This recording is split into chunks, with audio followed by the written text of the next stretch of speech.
to Tub Talks with Damon. My very special guest back in the tub today is comedian, officiant, and overall amazing personality and friend, Adam Sank.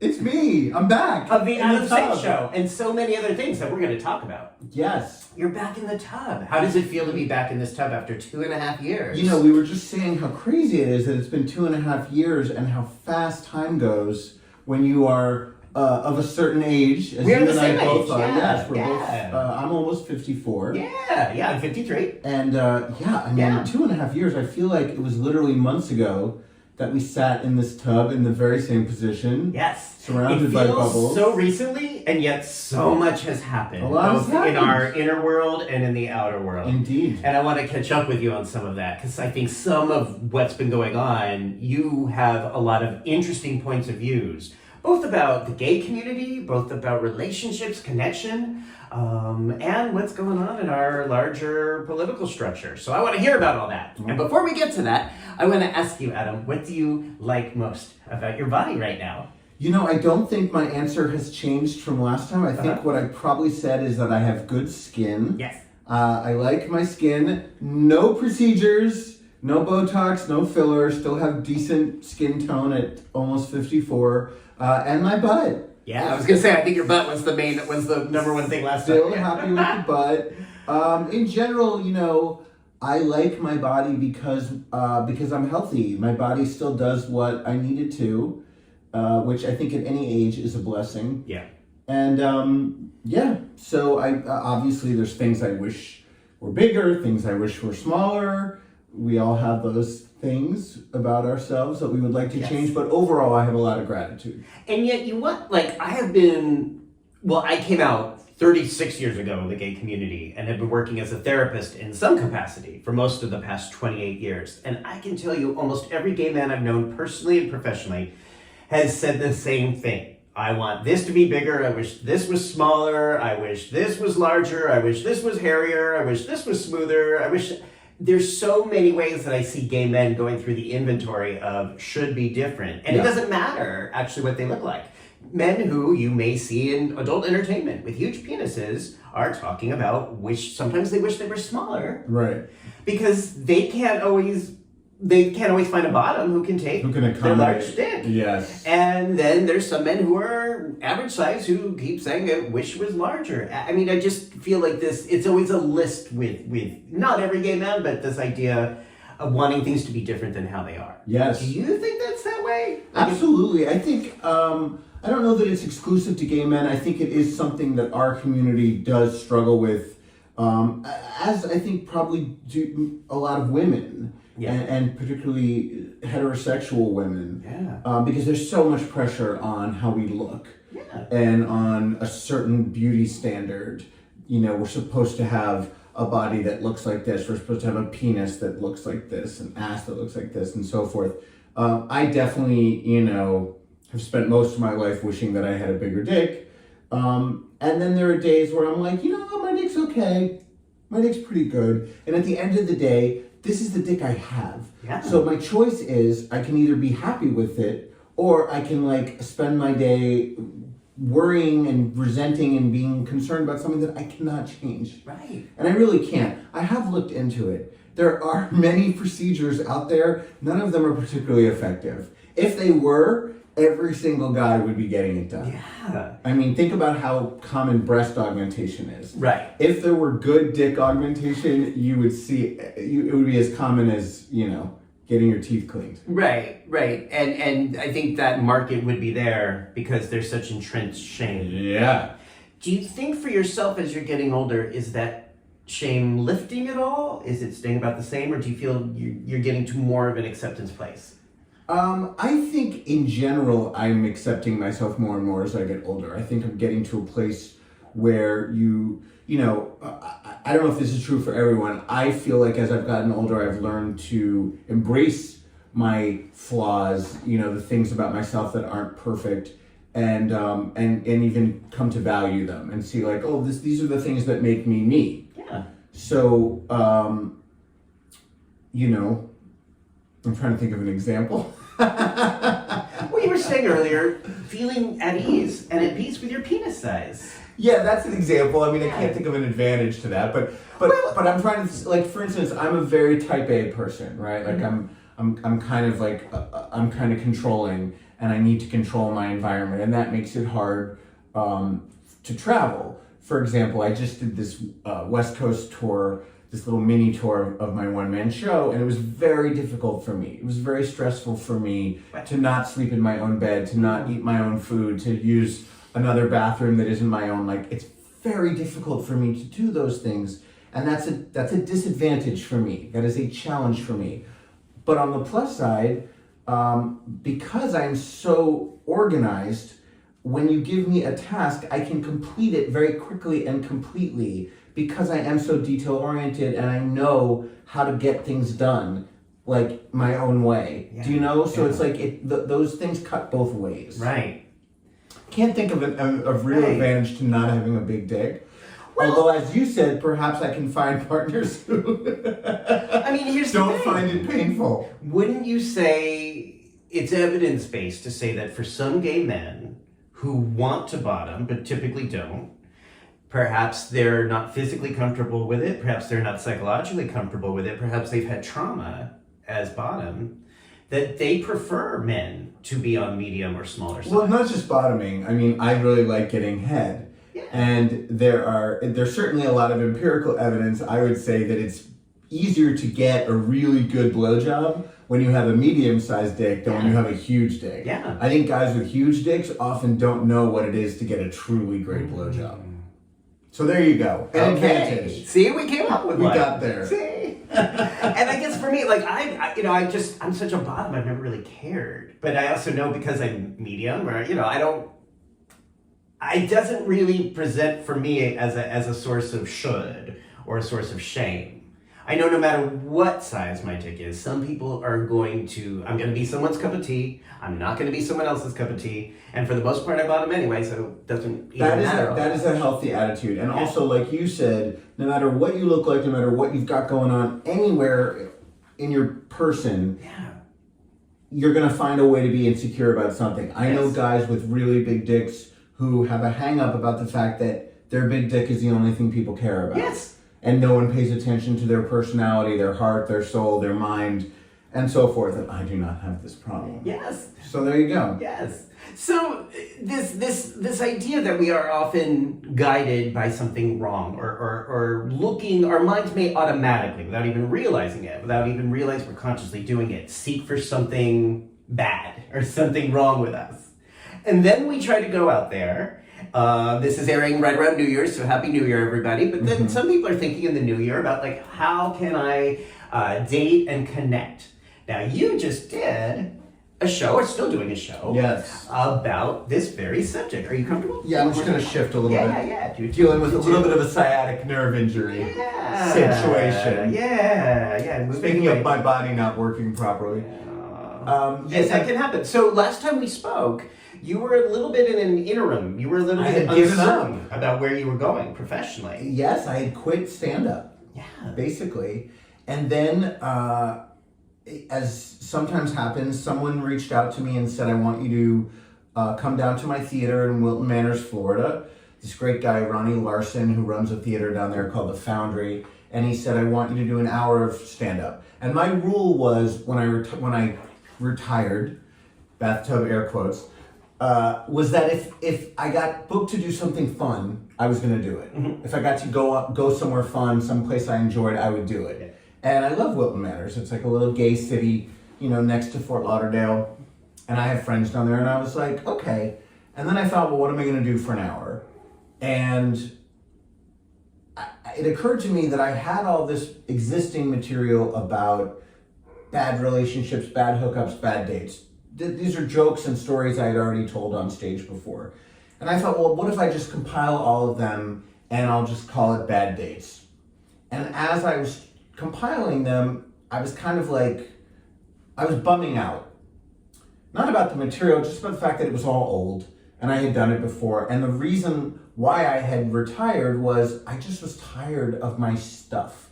It wasn't interesting or funny to me anymore, and it just felt like kind of pointless. Like, now I get to tell all these old jokes. And then I just had this idea. I thought, well, what if I tell this one story that isn't a joke, that isn't funny at all? What if I tell this story about this horrible experience I had dating someone that ended tragically? And I include that in the show, kind of at the end. And it was like a crazy idea because I thought, well, how is that even going to work? I can't just make the audience laugh for an hour and be like, and then this horrible thing happened, the end. Like, that's insane. I thought, well, there has to be some kind of resolution after that. There has to be a kind of a takeaway, like, well, then what did I learn from that? And then if I'm going to do that, I have to kind of set everything up at the beginning, and then I have to kind of weave a thread throughout, and it sort of took shape, and it became this whole other thing. And it became something I had never done before, which was an actual one-man show, as opposed to just a bunch of jokes strung together. And I was so scared to do this that before I brought it down to Florida, I kind of tried it out at the Stonewall a few times. And the reaction was like, I'd never experienced anything like that. And people connected to it in a really profound way. And I wound up getting nominated for 2 Broadway World Cabaret Awards, and then I wound up winning the awards. And I did the show down in Wilton Manors for 2 weeks, and that was like amazing. And then I brought it out to Palm Springs, and then I went back to the Stonewall and did more shows there. And then I just this past week, well, when we're recording it, did it in Los Angeles and San Diego. And now it's like a thing that I can bring to other cities. It's like I have this project now that like I can pretty much bring anywhere. And just the title, Bad Dates, is so smart because you don't, I always say a good title will tell you within 2 words or 3 words what you're basically going in for. You may not know exactly what you're going into her, but it's like, oh, that's a title that almost everyone can identify and connect with. Yes. That you speak to. Yes, and also I think people assume, and I don't mind if they do, that they're going to go in and they're going to hear a show about a lot of assholes. Like, this is going to be a show about a lot of, like, terrible, toxic guys that I went out with. It's really not. It's a show about me being a toxic, terrible person. How are you a toxic, terrible person? I'm not, but I was. How were you a toxic, terrible person on these dates? I was not necessarily terrible, but I was toxic. I was incredibly needy and codependent, and I'm spoiling a little bit the show, but I moved incredibly fast with every guy I ever met. I decided if we hooked up and I felt there was a connection, you were my boyfriend immediately. And, I said I love you within a week, and, of course it ended disastrously, and there was always deception of some kind on both sides, but certainly on my side. And there was lying and there was cheating, and I didn't have any idea how to be in a relationship. And yet I so desperately wanted to be in a relationship. I thought that was the secret to happiness, was find your person and live happily ever after. I actually believed that until fairly late in life. And it took this horrific thing happening to kind of shake me out of that fantasy, and also to make me realize, like, you've got to do a lot of fucking work on yourself. Like, you are not in a place where you are capable of having a relationship with anyone. And also, having a relationship is not going to fix you or any problem that you may have in life. Like, that's not what relationships are for. Right. Now you don't have to see the show, because that's yes, you do. Kind of the takeaway. Yes, you do. That's amazing. So was it through putting together this show that you were able to tap into this insight, or had this come to you through therapy or any kind of a process? No, I think that came to me through all the work I did, like over the last 10 years. But the show gave me an opportunity to tell this story that I really hadn't talked about with anyone other than like very close friends and my therapist. Like, me, I'm a very public person. I'm on Facebook all the time. I'm on Instagram all the time. I had the podcast for 5 years. I never talked about what happened with this person just Can because. You tell me or Right now, no. Yeah. Okay. Because I really don't want to spoil the show, and because That's fine. yeah. Good boundaries. Yeah. Good no. Saying no is important. Thank you. Yes. But it was the scariest thing I've ever done was to talk about it on stage. Wow. A, because it was the worst thing that ever happened to me, and B, because I was like, how do I shock and bum out this audience? Like, how do I have permission to do that? So when people leave, I mean, I know from the reviews and the people who have commented, they don't leave feeling bummed out. They don't leave feeling, oh my God, this was so painful. They often leave feeling very Well, that's what I had to figure out. connected. I was like, where do I go after that? That was the hardest part for me. Was like, how do I bring them back? Wow. And there's like one line that came to me where I was like, oh, that's, and that's, stand-up is not fun in terms of writing it. Like, doing it's fun, but writing it has always been torture for me. But the one part of it I like is when you solve the puzzle. Because it's always a puzzle to me. And when you think of that one word or that one line that kind of makes everything go click. Like, when I thought of that, I was like, that's how I'm going to do it. That's how they're going to come back and relax and laugh and forgive me for, like, bumming them the fuck out. Do you know?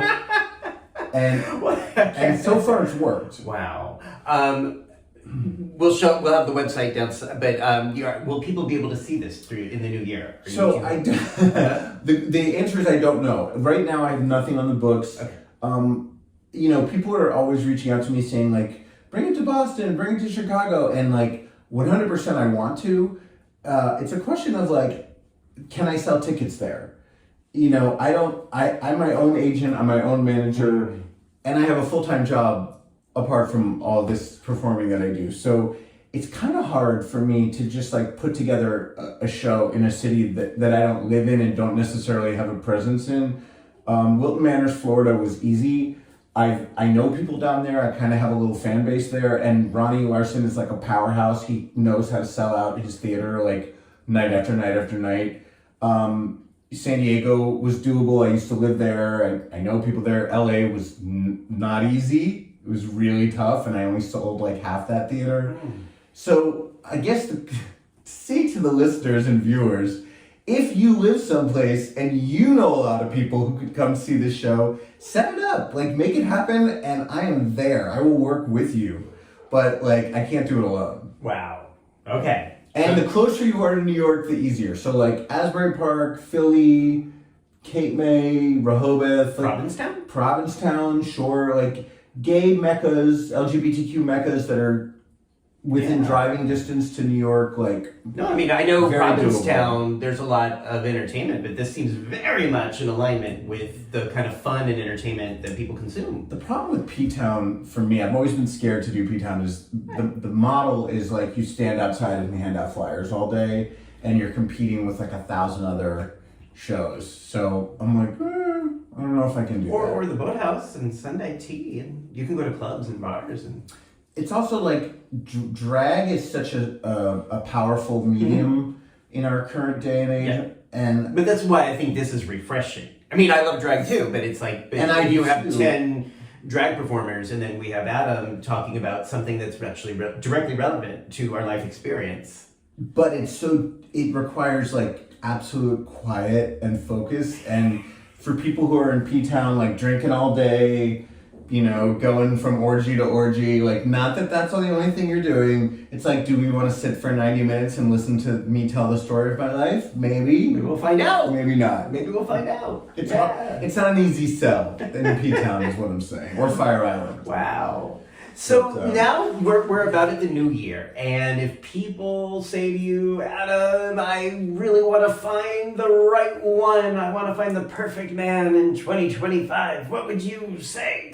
Based on this, I would say, rather than trying to find the perfect man in 2025, try to be the best man that you can be in 2025.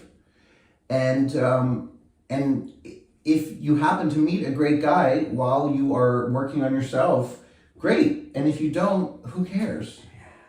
So Like, that's be the really best where partner. I am now. Is like, I'm so happy being single. That's another takeaway from the show. Is like, I say at the end, and again, I'm just spoiling the whole show, but I say, why do I think I need to be with someone to be happy? I look at my friends and family members who are in long-term relationships, they're not any happier than I am. Nope. They don't have things figured out any more than I do. Most of the time I wind up feeling sorry for them.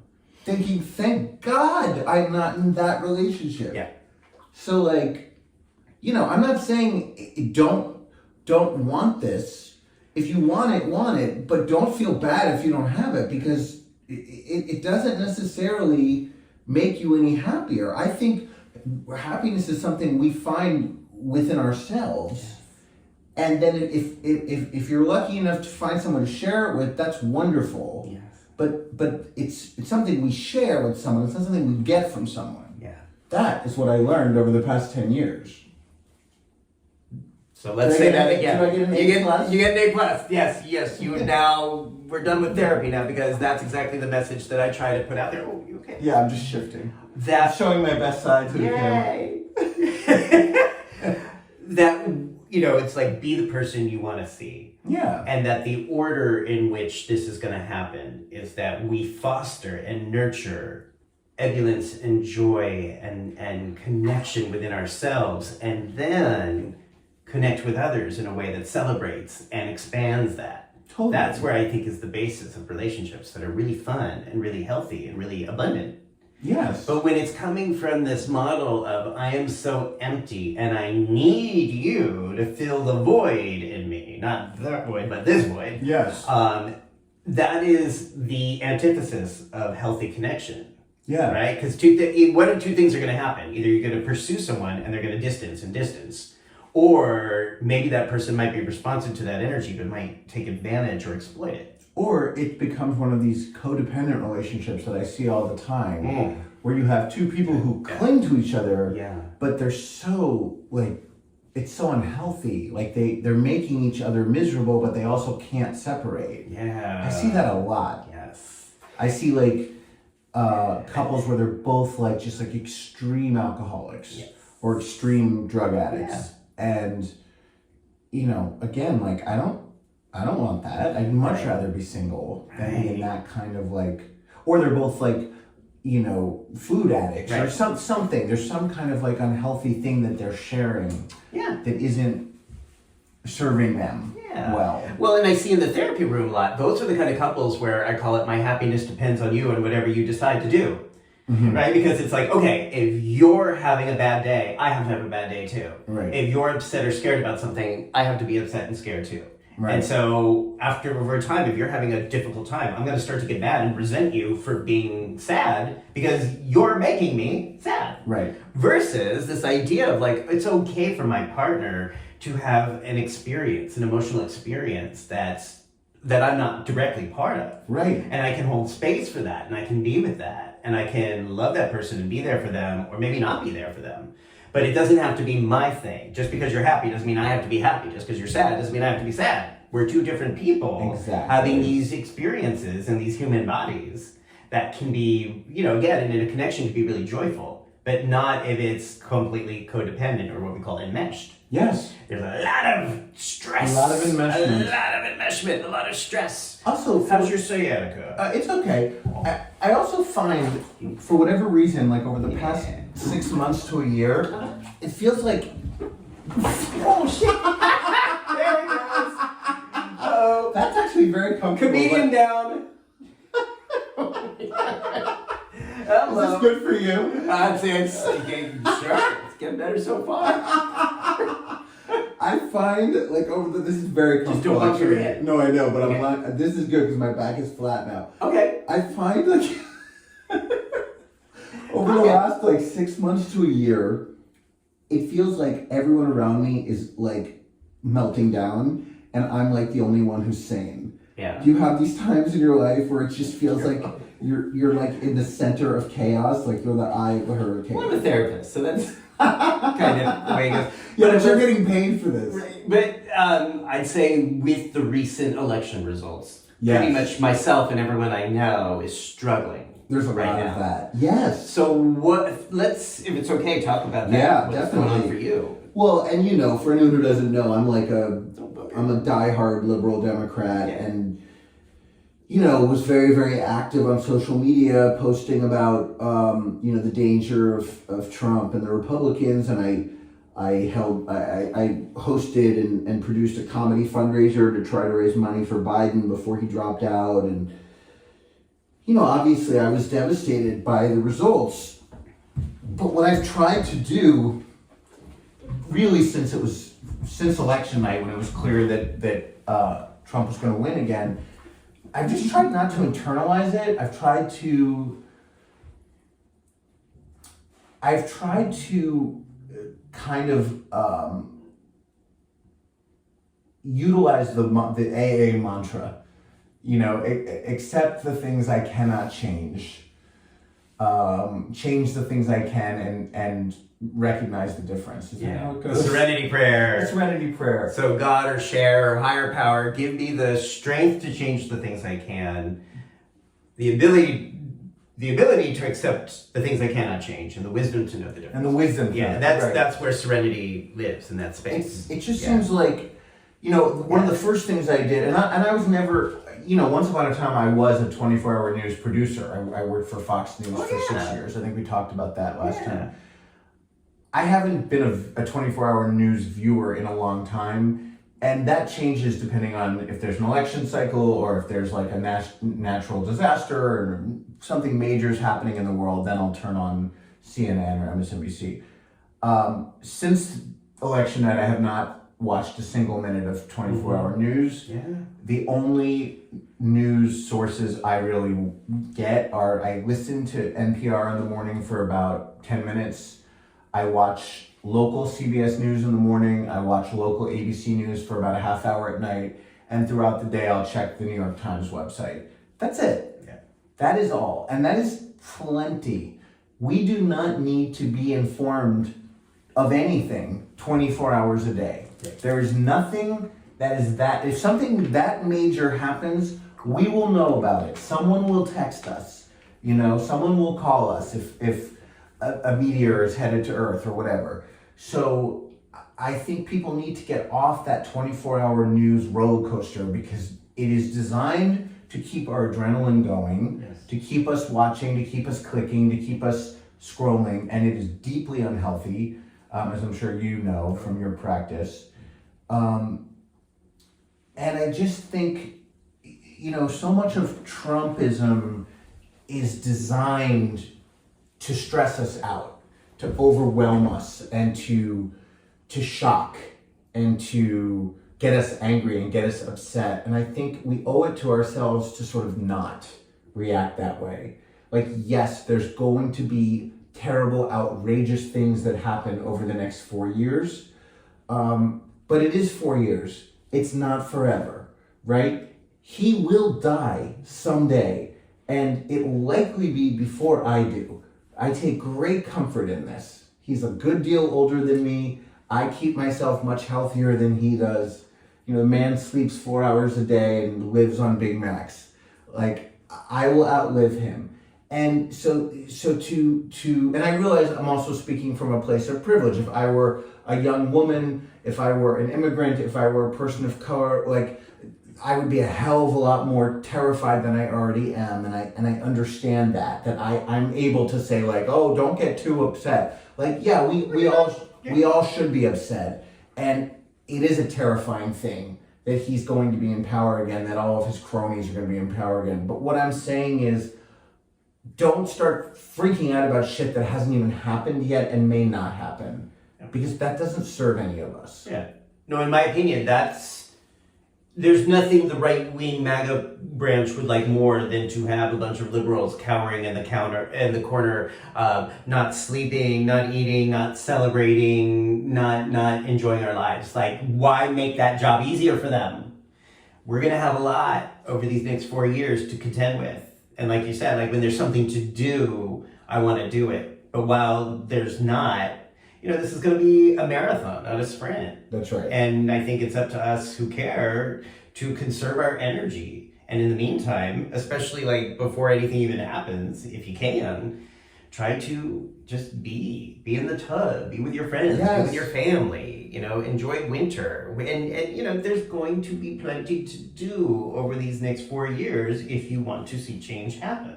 And also, there are ways we can be useful and helpful in our everyday lives. We can be kind, compassionate, generous. We can raise money for causes that are important to us. We can go volunteer at a soup kitchen. We can, make sandwiches for the homeless that are on our own block. Do you know what I'm saying? Yeah. We don't have to change national policy or global policy to make a change in our own lives, in our own neighborhoods. And one thing that has comforted me since the election is like, I see good people and good acts all around me every day.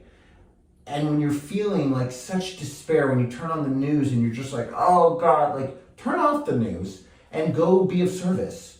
Like that will make you feel better. Yes. And surround yourself with good people. Yes. Do something. Do something. We didn't grow up with 24-hour news. That's right. It was like the news was on at 6 o'clock and 11 o'clock, and the newspaper came at 4 in the morning. That's right. So that's how you and get just your news. as much shit happened. Yeah. You know? Right. But it just felt different. Yeah. And it was the world felt a lot more peaceful, and it was a lot more manageable. Well, there was a lot of shit, as you said, there was a lot of shit going on, but we didn't have as much access to investing in it because the industry of terrorizing us wasn't as prevalent. That's right. Right? The news was sort of there. The television news was there on the networks to inform us, try to keep us informed. It wasn't necessarily like, we have to scare the shit out of people in order to get them to watch for like 24 hours, which is what cable news basically does. We have to scare people in order to get them to tune in for 24 hours because most of the time there's not a lot going on. There's no media. Right. And especially don't watch the shows where you have the liberal and the conservative shouting at each other. There is nothing to be gained from watching that. That is designed to make you angry. Nothing will be resolved. Right. No points will be scored. It will not further the debate in any way. It is there to make you angry, period. Right. And then Twitter.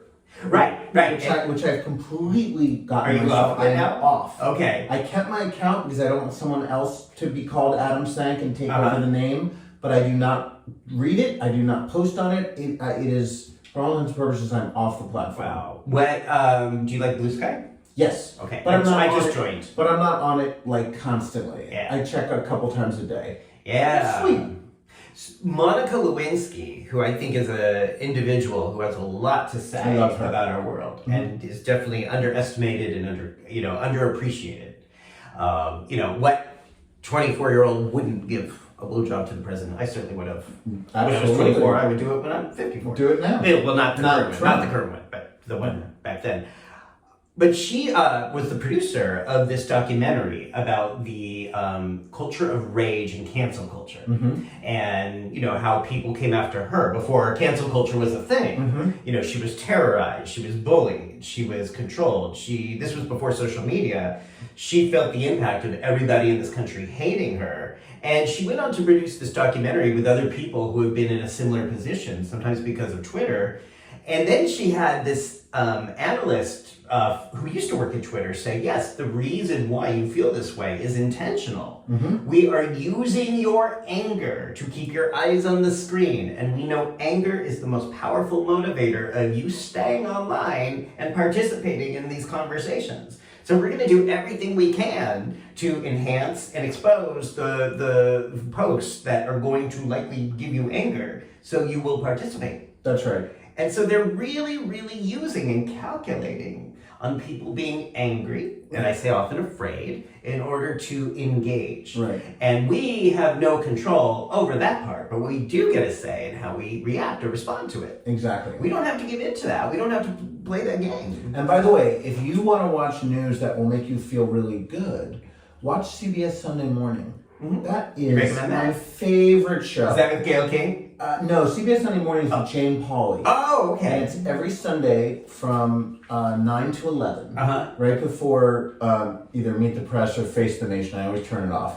But it's really inspiring, heartwarming stories. Sometimes about celebrities, but often just about like people doing really interesting things in the arts, in the sciences.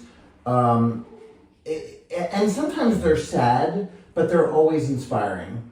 Yeah. And they're really well written, well produced, beautiful. And at the end, they always leave you with like a shot of nature. Yeah. Gazelles frolicking in some, natural preserve or something.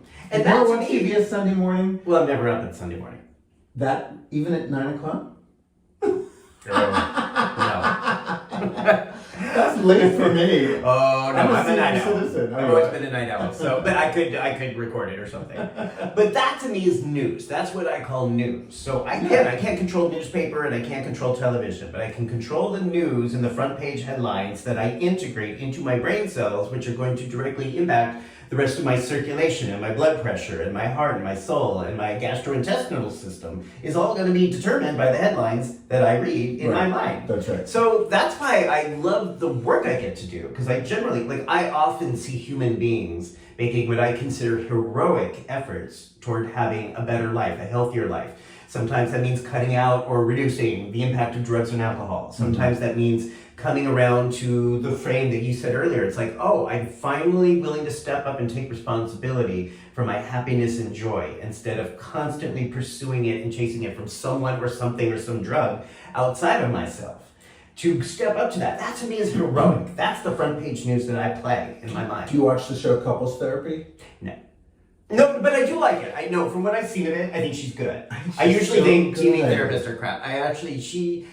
I've seen it. It's too much like my day. I Right. don't need to go Right. home and watch the thing I do. I get that. Okay. I love her though. But she's cool. I think she's really good. And I Yeah. love seeing her with her therapist talking about her couples. Yeah. No, I think there was that HBO or Showtime show In Treatment, which was just terrible. Oh yeah, I watched a little of that. I was like, no, everything. I would play that in a psychology students about what not to do. Oh, As a interesting. therapist. So that would be my front page news is seeing people do what we call a miracle. And a miracle is simply shifting a fearful thought to a loving thought. Yeah. Simply choosing something connected over isolated. Totally. Changing a habit or trying to do something differently today that might serve you and the people around you. Yes. There's so much of that. And actually, to me, that's what these TED Talks have become in the last, since I started them. And I didn't know that's what this was going to be when I started this. Well, because it's about connection. Yeah. Connection is always wonderful. Now, riddle me this, Damon. Yes. I love that. Yeah. I love CBS Sunday Morning. Yeah. I love documentaries about heroic people who do inspiring things against all odds. But I also love true crime. Why? Yeah. Why do I love true crime? What do you think? I don't like the gore part of it at all. I'm totally turned off by violence and gore, and I don't want to hear about the details of a crime. I love the mystery. I love, finally when it's revealed who did it and how they did it. Maybe it's the unraveling of the puzzle. So I was going to say a puzzle, kind of like you said earlier about how you put together the last part of your show. It's sort of like sometimes in stand-up you're putting the puzzle together and you got to find that last piece. But I hate solving actual puzzles. Well, I never do crosswords or Scrabble or any of that. But the story told in true crime is it says, oh, wait, how do all these pieces fit together? I think I like the heroes in the true crime. Okay. I think I like the good cop or the good detective or the citizen who realizes oh wait, I've got the crucial piece of evidence that will. I think that's The person who stood up and made a difference. right. Because often in the true crime things I watch, there's some wrongly accused or wrongly convicted person who goes to prison for 20 years and then someone realizes that they're actually innocent and frees them. Yeah. And that's very satisfying to watch. Yeah. But it is weird because I don't like watching crime movies, fictional stuff, but I love true crime and podcasts, true crime podcasts. Do you ever get into any of that? Not really. So good. Not really. I could easily lose hours on an SVU marathon. Oh yeah, I've never watched that. Like Law and Order is just, I guess because it's fictional, or it's usually But based on ripped from sometimes headlines. based on headlines, but sometimes. I'll recommend some titles for Yeah, it's almost like that shot on Voy. It's like you think you're having a bad day. At least when you walked down the street today, you didn't find a dead body, or you were not the dead Right. body, or you went out last night, Right. but at least you didn't. At least you came home, and you're not one of those dead bodies in Central Park today. So there's always that. Sure. It's a bit of a Try Lover Stalker Killer. I think it's on Netflix. Ooh, what's that? It's a multi-episode true crime doc. Unbelievable. Wow. So many twists and turns, and again, like solved by a really terrific character, like a guy who's on the spectrum, and like it was the only person who could have solved it. Wow. So it's these themes of like people standing up, doing something, taking action, and it's kind of like I think some of the true crime you described is what we were saying earlier. It's like we don't always have to be in do mode 24/7. I think I am a spiritual person, and I think sometimes the universe has us on standby. Not every day means you're out there every day doing shit to help the world. Sometimes the universe just needs you to be on standby, and if there's something for you to do or a problem for you to solve, you will be informed. True, and told. I do look for escapist entertainment a lot. Yes. I watch a lot of like really shitty reality TV, like the Real Housewife shows. Oh yeah? There's nothing of value there. Nothing. I couldn't even recommend them to you. But so what's the appeal? They're like candy to my brain. What's the appeal? Truthfully, I don't watch all of them, but I watch Real Housewives of Salt Lake City, New York, and Beverly Hills. And I watch them because there's a hilarious recap podcast called Watch What Crappens that these two gay guys do. They've been doing it for 12 years. And they recap every episode of every Real Housewives show, and they do the voices of all the women, and they act out every episode, and I was listening to one on the way over to your apartment. They're so funny that I laugh out loud until I cry. So I have to watch the shows so I can listen to the podcast. That's a good bit. But it's it's like, it's turning my brain to mush to watch these shows. But I love them. And I love the podcast. Could that be part of just the balance of self-care? Of yes. I'm a very intense person. Yeah. And this relaxes my otherwise hardwired brain. So can't we respect that? Sure. I mean, I don't beat myself up over it. Yeah. It's just peculiar. I consider myself something of an intellectual. And here I am watching like the lowest of lowbrow TV regularly. Not just like one Real Housewives, 3. In fact, I think just 3. Well, no, Would you ever learn anything that helps you in your life? Nothing. I mean, are you ever learning how not to be the kind of person you don't want to be, or in the kind of relationship you don't want to have? I mean, listen. The joy of these shows is that all of these women think that they are going to be able to fool the viewer into thinking that they're all really good people, and they're all horrible people. They're all narcissists, and they're all trying to prove they're not narcissists. Ooh. So it's kind of fun to watch them slowly unravel each season. Okay. Because they start each season being like, "This is the new me. I've learned my lesson. I'm a new person," and so it's just fun to like. But what am I learning? I mean, I know that's what's going to happen. Yeah. Sounds like it's reliable. Just a lot of Schadenfreude. And yeah.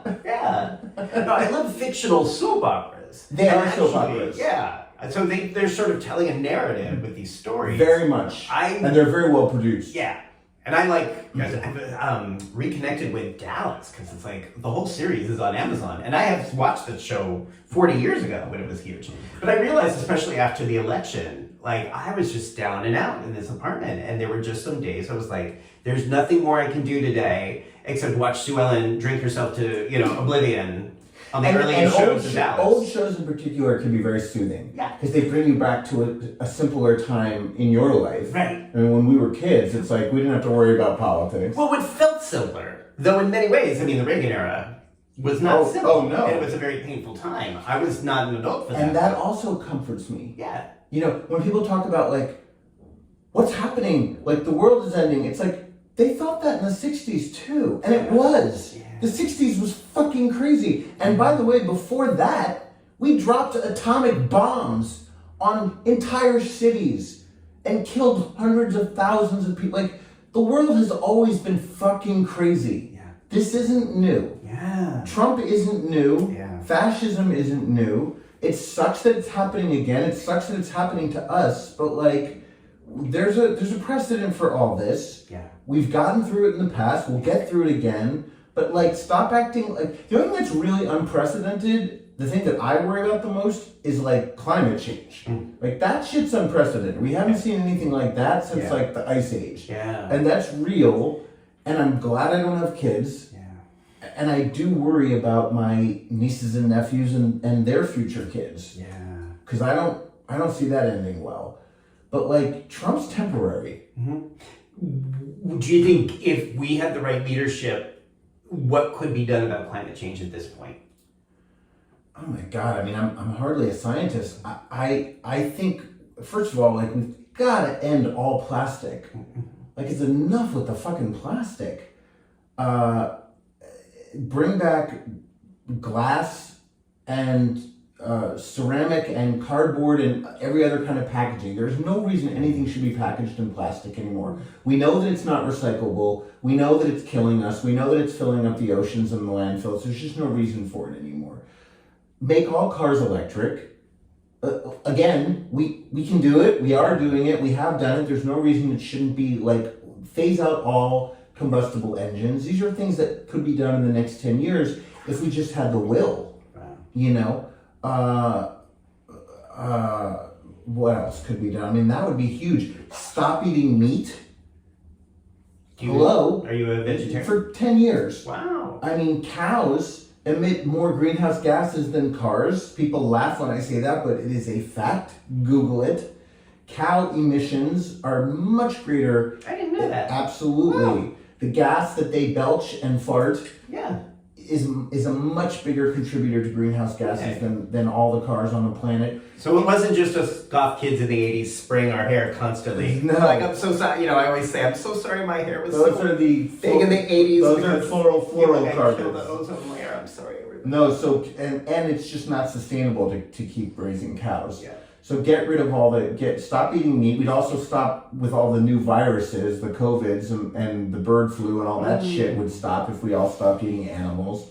So, I mean, there's a lot we could do, but Are you vegan or vegetarian? I've been vegan. I'm back to being vegetarian at this point, just because I find I'm healthier as a vegetarian. But I don't feel good about it. I should be vegan.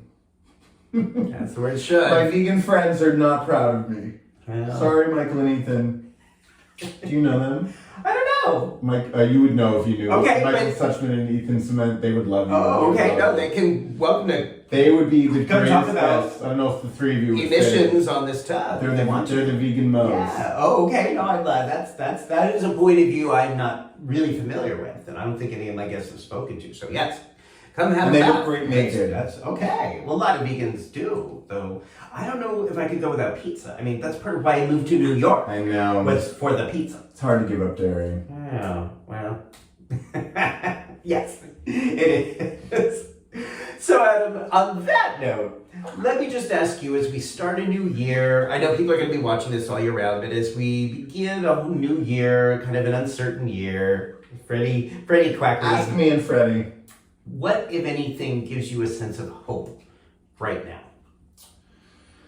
Well, since we've been talking politics, and I didn't make this up, I read this the other day, and I wish I could cite the source, but one of the things about fascist movements is that they almost always fail. They do always fail because they eat themselves. They're so evil and they're so incompetent that they end up destroying one another. Do you know what I'm saying? They don't understand cooperation. They don't work well with one another because they're always trying to one up each other and devour each other for more power. And that gives me hope that, you know, for every Trump, there's like 100 more Trumps underneath him, like Yertle the Turtle, you know, trying to claw their way to the top. And so whatever he does, there's somebody who's going to try to topple him, and there's somebody below him who's going to try to topple him. And, you know, the Democrats our party is not perfect by any means, and there's corporatists on both sides, and there's too much money in politics, period. But I think at the end of the day, I think the good guys do win. That gives me hope. They think they're the good guys, though. No, they don't. They know they're not, and I know they're not. And I also, I'm hopeful just by, like I said earlier, I just see acts of kindness all around me. I see goodness in my friends. I see goodness in my family. I see goodness in strangers on the street who, you know, step out of their way when they see me coming with a big suitcase, or offer to help me, you know, lift it onto the bus, or what, you know, whatever. Just people being nice, which happens a lot in New York City, by the way, more than you would think. Yeah, I'm hopeful whenever I see humanity. Beautiful. And would you say the more you're aware of it, the more you see it? Yes. Right? Because that's often what we project, what we see what we project. Yes. If we're coming from a place of kindness and love to others, we're more likely to recognize it and identify it when it's happening around us. Yes. If we go into the world saying this is a terrible world and people are terrible and everything is hateful, then that's mostly of what we're going to receive. That's what our little computer is going to take in. Yes. And I once heard someone say, never resist a generous impulse. And I always try to keep that in mind. Mm-hmm. You know, so if I'm walking down the street and I see someone struggling, and there's a little voice that says, like, you should help them. And then I'm like, nah, don't get involved. I'm like, nope, listen to the first thing. Listen to the first voice. Love that. All right, everybody. So people want to follow you through the year, see, hopefully catch bad dates, or see where you're playing or performing or writing. What's the best way for them to do that? I always keep my website current. It's adamsank.com. Okay. I'm always on Instagram at adamsank. Facebook, the Adam Sank Show is my public Facebook page, and I'm on basically every social media platform, but I'm no longer active on Twitter/X. All right. Okay. Thanks, Damon. Thank you. Love you. And people love the show. Again, there's now about 170 of these episodes. Again, every single person I've interviewed, including you, is helping me to see how change can happen. Everyone is contributing or doing something to help make our world a happier, healthier place. And that gives me hope. So if you want to see more of these interviews, just subscribe. And all of them are here on YouTube because they haven't been banned yet. And I hope that this might inspire you to think about what you might do in the new year in terms of how you wish to connect with people, not to use people as a source of emptiness, but to be that fulfilling energy and then bring that into the communities, the dates, the bathtubs that are all around you. So on that note, have a great day. Bye. Thank you.